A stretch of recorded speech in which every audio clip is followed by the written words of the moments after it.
Кыргызстанда элдик каада салтка болгон кызыгуу артууда. Кыргызстандыктар жыл сайын улуттук баш кийим калпак майрамын өткөрүүнү адат кылып алды. Быйыл жаштар аны менен бирге байыркы кара жорго бийин бийлеп, аянтта чоң салтанат өткөрдү. Эмки репортаж ата-бабалардан калган мурасты унутта калтырбай майрамдык маанай тартуулаган калпак күнүнөн кабар берет. Салттуу кыргыз баш кийими калпак күнүндө жүздөгөн жигиттер улуттук баш кийим калпакты кийди. Майрам улуттук оюн зоок концерт менен коштолду. Асмандагы жылтырагандар жылдыз дейт, калпакты кийгендер кыргыз дейт деп айтат эмеспи илгертен бери. Бул эми бир чети тоо уларды көрсөткөндөй бир ысык суукта бирдей кармалган кийимден движениени көрүп калып атам. Быйыл анын уюштуруучулары салттуу кара жорго бийин кайра элге таратууну чечти. Кара жорго бийи калпак майрамында эле унутта калган дейт уюштуруучулар. Третий год ребята проводят такой праздник, он из года в год становится массовым. Это говорит о том, что особенно когда здесь задействована молодежь, это говорит о том, что возрождение традиций, возрождение наследия очень имеет бурное место, по-моему, имеет место в нашем обществе и достаточно активное.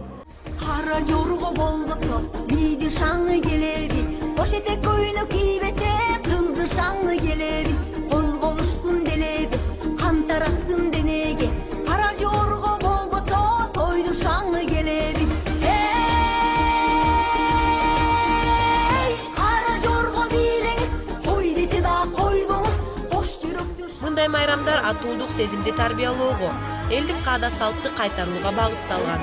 Кыргызстандыктар байыркы каада салтты заманбап турмушка ийкемдөөдө. Гүлзада белгилүү этно ырчы. Ал салттуу эпос жана дастандарды заманбап аранжировка менен айкалыштырып ырдайт. Там такие слова, как бы огненные слова, которые дает джигитам такой дух древний, да, и тем более это народные же произведения, эпос народные, и поэтому там все сказано, то, что надо джигитам, настоящим. Байыркы маданиятка кайрылуу Кыргызстанда эле эмес, дүйнө жүзүндө модалуу болууда дейт музыканттар. Все композиторы модернового такого направления ищут в плане тембровой эстетики. То есть они как бы расщепляют звук, вот это считается самое современное, да? И, фактически это является основой этой тенгрианской традиции. По-видимому, во всем мире сейчас человеческая, интеллектуальная и духовная мысль ищет в этом направлении. Каада салттын кайра жаралышы заманбап талкуулоосуз мүмкүн эмес деп эсептейт сүрөтчү Майрамкул Асаналиев. Бул графикадан бул кайра интерьерге чыгып атат. Объемго чыгып атат да. Көрдүңбү? Бул атайын бул графикада атайын стилизовать этип атам да. Именно улуттук колоритти көргөзөйүн деп атам. Балким жанагы Кудай буйруп жана школада түзүп калсам, жаш балдарды алып атайын ошолорго.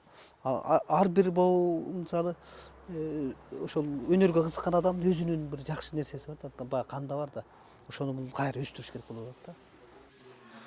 Асаналиев көп жылдан бери салттуу оюмдарды изилдеп келген. Эми аларды үй жасалгасында колдонот. Бул анын кыргыз каада салтына кошкон салымы деп терең ишенет. Ар бир бул көзгө көрүнгөн нерсе бул адамга таасир берилет. Ошон үчүн мисалы бабалардын жаштар келип сурайт, эмне үчүн бул бүркүт баш, эмне үчүн мындай кабылан дене, эмне үчүн бул куйругу жылаан болуп атат, көрдүңбү? Мисалы ошону акырын ошону түшүндүрүп атып, сен ошол кыргыздын сөзүн ачыгын айтканда, ошол кыргыздын ошол ким экенин акырындык менен жана эс тутумун козго.